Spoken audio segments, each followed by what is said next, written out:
My next guest is Craig Kelly, Liberal MP, joining us from our Sky News Centre. Craig Kelly, thanks for your time. I just want to start, you're being cast of late as somewhat of an outlier within your party on climate change. Is that true? Is it just you, or do some of your colleagues share your views? Tom, it depends how people like to classify my views. I think I'm a very pragmatic person on this.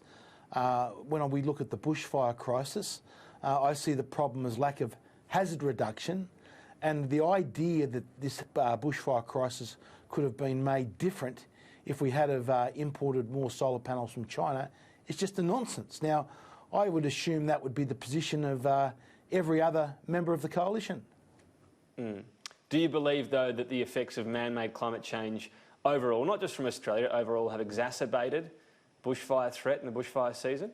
Well, you've got to look at Australia and around the world. If you look at the data from around the world, and there's quite a few peer-reviewed papers that all come to the same conclusion. Over the last 25 to 50 years, there's actually been a decline in wildfires around the world, or bushfires as we call them here in Australia. So while CO2 has increased, the amount of land burnt in wildfires has decreased. Now, as we know, correlation is not causation, but the number of wildfires around the world is actually currently decreasing. So this idea where we see, Greta Thunberg standing there with signs up, the world's on fire. Well, the truth of the matter is, and what the scientists are telling us, and what the peer-reviewed reports say, is that there's been a decline in wildfires. Well, let me just go to this. You've had a quote on Facebook from a science review from 2011 saying, all of the regions show reduced fire during the last 50 years. This is despite the widespread use of prescribed burning as a means of fire control in much of Australia.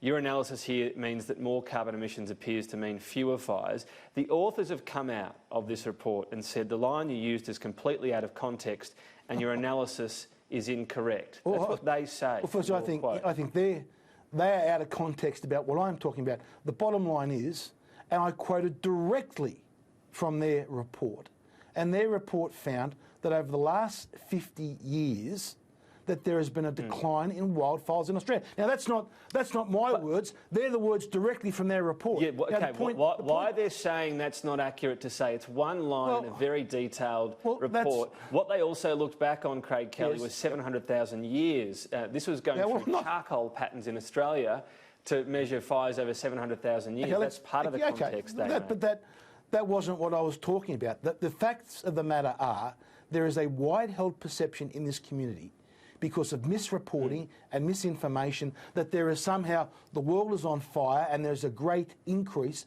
globally and Australia of wildfires over time. Now, the point that I was making is that is not borne out by the evidence, and that is not borne out by the peer-reviewed science. The supposed evidence you've cited, as I've just said, the people that did this study, they have degrees that neither of us have. Correct, and that's why I quoted directly from them.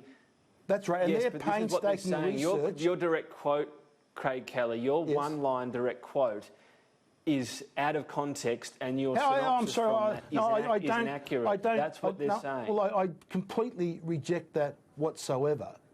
The comment Based on what? Firstly, the comment that I was referring to, and the reason I used the quote, the direct quote from that paper. Yes, that paper. I know it's direct. You keep saying direct, Craig Kelly. It doesn't matter direct. The point is, if you take one line out of something, hang on. Let's not get across the true meaning of an entire report that runs for pages and pages. At least half a dozen peer-reviewed reports that all would have said exactly the same thing. The facts are... Well, this peer-reviewed report didn't agree with your contention there are fewer fires. It didn't agree. Hang on, it does. Let's be very clear about this. That report says over the last 50 years there are fewer fires. Now, that report is not some outlier. Even the NASA satellite data, which has been analysed, and this detail has been published in peer-reviewed reports, show there has been a decline in wildfires over the last 50 to 25 years. Now, that's a fact. Now, this is the problem that we have in this debate.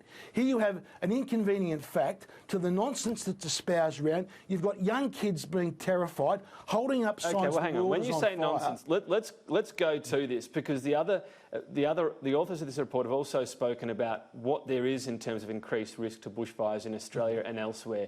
It is warmer. We have had 19 of the hottest 20 years in the past 2 decades. Yeah, it is no, getting that's warmer. not being, that's across not the being world, disputed. that's in Australia. That does dry out the landscape. That does increase the chance of more intense fires as well. I hate to tell you that. In Australia, that is not the case. Because what you're looking at, what you're talking about is dry out the environment.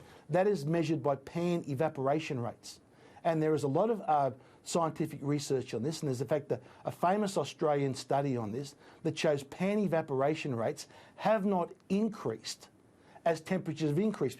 Now, because pan evaporation, Tom, it's not just temperatures, it's wind speeds, it's humidity, it's cloud covers. And what those studies have found is that the increase in temperatures has been offset by decreases in wind speed. So pan evaporation rates in this country are not increasing. That's what the peer-reviewed science says. Let me go to another quote you've used, Craig Kelly. You said this week only 2 US states have had their hottest years this century. No, you said this is the opposite of alarmist rhetoric. In fact, do you stand by that? Let's be very clear about what I said. And this was, when I talked about this, we had actually a map of the USA, and in each state of the USA, they record their hottest temperature ever recorded.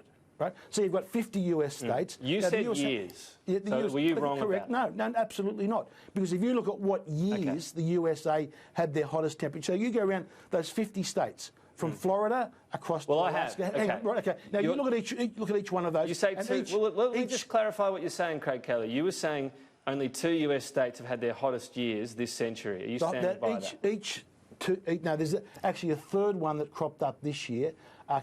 The state of Colorado this year broke a record, so Colorado now fits into one of those years. Let me just tell you what the official website says. In fact, the statistics you pulled out relates to the states, those states having their hottest one-off days. Correct. That's 38 out of the 49 days. Well, let me finish this part. That's exactly what I was referring to. 38 out of the 49. Well, you said years. 38 out of the 49 states had their hottest years in the past decade. A whole year of hot temperatures matters a lot more to the climate than one day, Tom, Craig Kelly. What I was referring to, and we often get this talk about there's more extreme weather occurring. Now, when I discussed this, a map was put up, right, showing the states, each of the US states, and the years that each state had its hottest ever, by one measurement, temperature record. So if you go through those, this That's is not another. the hottest year, though, is it? This is important. That's not a hottest year. Very That's one inconvenient facts that you would expect if the USA was having this great warming, that you'd see all these temperature records and you have all that. Okay, but it is, Craig Kelly. Again, listen. No, I'd like to. This is a very important point, and we haven't been able to make it. In all those 50 US states, each state has recorded when it recorded its hottest ever temperature. Now, if you look at those 50 states, as I said, from Florida to Alaska, there are only now 3 states that have recorded their hottest ever temperature. That's the hottest day. Yeah, okay, right? that's what I'm saying. But what scientists look more for is the trend. 38 out of 49 states that's not what I'm referring to. What I'm referring to is the temperature your records. first line was 2 states have had their hottest years. A hot year is temperature throughout the year. Sorry, you've got to, Tom, you've got to look at when I was saying it, at the graph and the data that I had, which clearly showed. I looked at your statement of hottest years. Yeah, but did you look at the graph as well?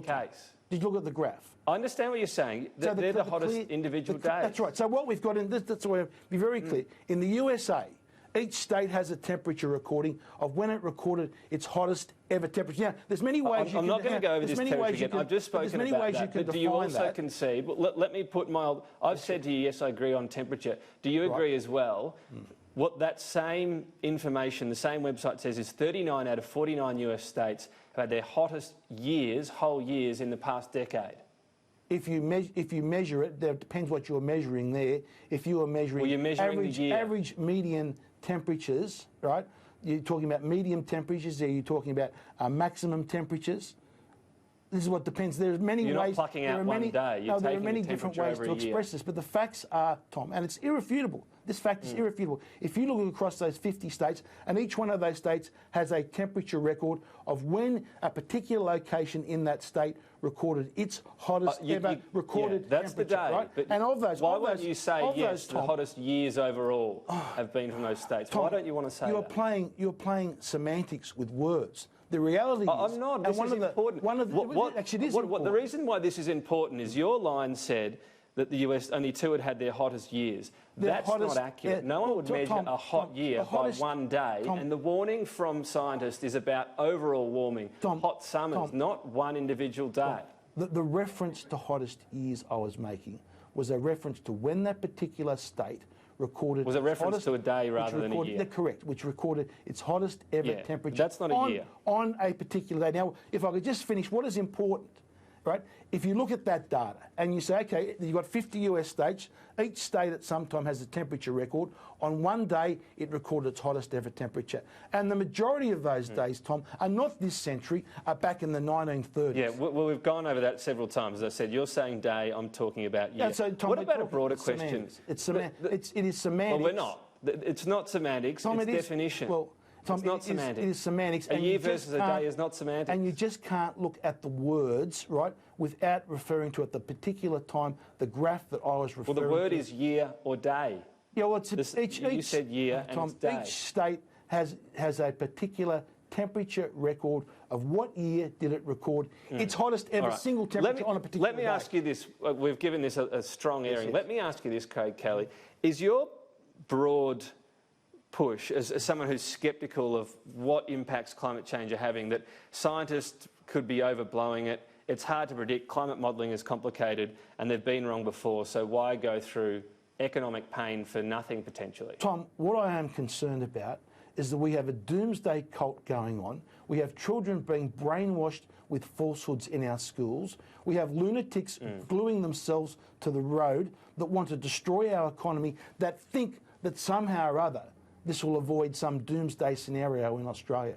What I am trying to talk about, Tom, is to bring some rationality to the facts to this debate, because the debate, I hear that much nonsense that is espoused, false facts and falsehoods continually. And when I see them, Tom, I'm going to call them out, because I think the kids that go to schools in Australia deserve the facts and not being brainwashed the way they are.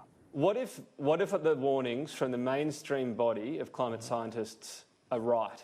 What then? Well, Tom, that's why we are signatories to the Paris Agreement. That's why Australia's reduction per capita under that Paris Agreement are one of the highest in the world. Well, that's because we're one of the highest per capita at the moment. Well, our commitments under the Paris reduction. We're one of the highest per capita, Tom, because we don't have nuclear power, and we also don't have the topography or the rainfall to have hydropower. So that's one of the main reasons, and the geographical size of our country, and also our large agricultural exports. They are the reasons we have a high rate of emissions. Now, under Paris, we are bringing those down 50%. That is what the coalition Liberal government has signed up to, a reduction in emissions per capita of 50%. I saw that figure out there. That's not accurate. Well, it's 50 to 52%, actually. And it's that data is published in... Where do you get that from? I've seen that put out there. I'm happy to give you the reference, Tom. It's published in one of the government reports on the emission reduction totals that was done just after the Paris Agreement was signed. It's 28 to 26%. All right, look forward to it. We have to go. I'll look forward to that reference. We might talk about it next time, Craig Kelly, but I am well over time. Thanks for your time. Thanks, Tom.